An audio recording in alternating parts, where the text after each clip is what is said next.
င်္ဂလာပါရှင်ကျမဒီဗီဒီယိုလေးမှာမျှဝေပေးချင်တာကတော့ဖျားရှင်လက်ထက်တုန်းကစိတ်ထားအရန်ကိုညုံညံ့တဲ့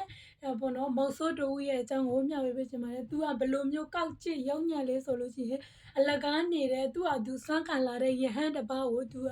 ပြင်းများမိနေပေါ့နော်သူတို့စင်ကိုပြင်းများလို့သူ့ရဲ့ဘဝဏီကုန်းဘယ်လိုရှုပ်သွားရတယ်ဆိုတဲ့အကြောင်းကိုကျမမျှဝေပေးချင်ပါတယ်အဲ့ဒီမုတ်ဆိုးဟာဆိုလို့ရှိရင်သူကခွေးတွေအများကြီးမွေးထားတယ်ပြီးကြတော့သူ့မှာလှေးတွေများတယ်နဲ့ပေါ့နော်သူလှေးတွေများတယ်နဲ့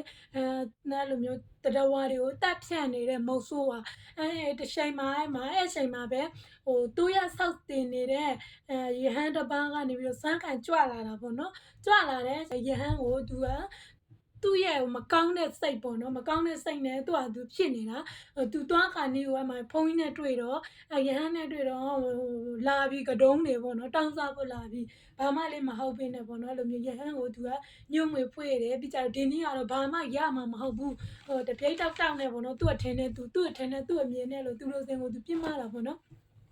်ဒီနေ့ကတော့ဘာမှရမှာမဟုတ်ဘူးအဲ့ဒီကတုံးနေနဲ့တွေ့တာငါတော့လေဘာဖြစ်လဲတပြေးတောက်နဲ့သူတိုးထည့်ဝင်သွားတယ်တဲ့ဝင်သွားတဲ့အချိန်မှာပဲဘောနော်ပြောတဲ့အတိုင်းပဲသူထင်တဲ့အတိုင်းပဲလေလူဆိုတာကဘယ်လိုပြောမလဲတခါတလေတိုက်ဆိုင်တာလေးရှိတယ်ဒါမှမဟုတ်သူ့ရဲ့နမိုက်ကနေပြီးတော့ तू ကမကောင်းတဲ့စိတ်နဲ့ဝင်သွားတဲ့တဲ့ကြောင့်မကောင်းတဲ့အားပဲ तू ရမှာလေ तू ရတွေးတယ်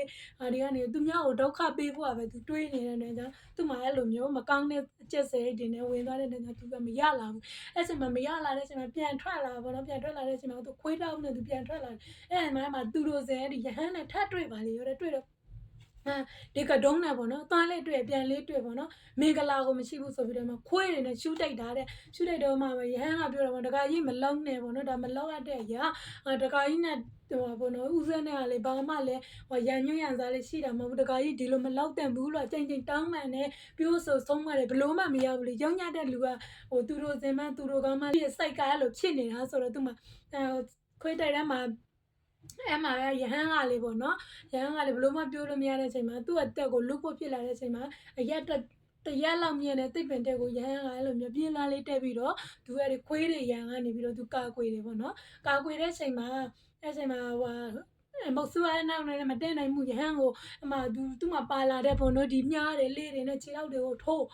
သွေးတွေဆက်တွေကြာလာရဟန်းကလည်းဘလို့မှတင်းမခံနိုင်ဘူးမထိုင်းနိုင်တော့ဘူးထိုင်းနိုင်တော့သင်္ကန်းတွေကရဟန်းဆောင်ထားတဲ့သင်္ကန်းတွေကအဲ့ဒီမုတ်ဆိုးတက်ကိုကြပါလေရောတဲ့ကြတဲ့အချိန်မှာသူ့တကိုယ်လုံးကိုအဲ့လိုမျိုးသင်္ကန်းတွေနဲ့အဲ့လိုမျိုးအုပ်ထားသလိုဖြစ်သွားတော့သူ့ရဲ့ခွေးကလေပိုင်ရှင်မှမသိဘာမှမသိရမ်းတမ်းပြီးတော့ကြိုက်တော့တာကြိုက်တော့တာ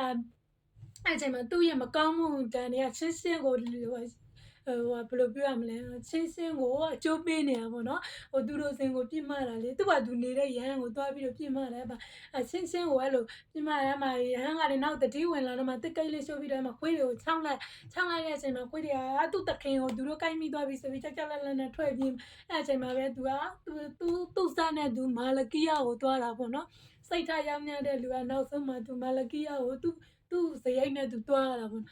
ပြောရမယ်ဆိုလို့ရှိရင်အဲ့ဒီမုတ်ဆိုးပဲပေါ့နော်အရင်တဘဝတုန်းကပေါ့သူကဆေးဆရာဖြစ်တယ်တဲ့ဆေးဆရာဖြစ်လို့သူကဘာလုပ်လဲဆိုလို့ရှိရင်ဆေးဆရာမှာတောင်မှနော်သူကဘာကူးတာလဲဆိုလို့ရှိရင်မွေကြိုက်တာကိုကူတယ်ဆေးဆရာမွေဆေးဆရာပေါ့နော်မွေရလည်းအချိန်ပြလူတွေကိုကြိုက်နေတာမဟုတ်ဘူးလေအဲကြောင့်တော့သူ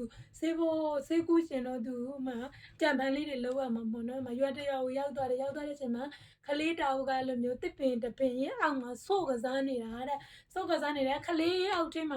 ာဒီကျမတို့ရဲ့ဖျားအလောင်းလေးပေါ့နော်ဖျားအလောင်းငေးစဉ်ဘဝတုန်းကဘဝတစ်ခုတုန်းကနုစစ်ဘဝတုန်းက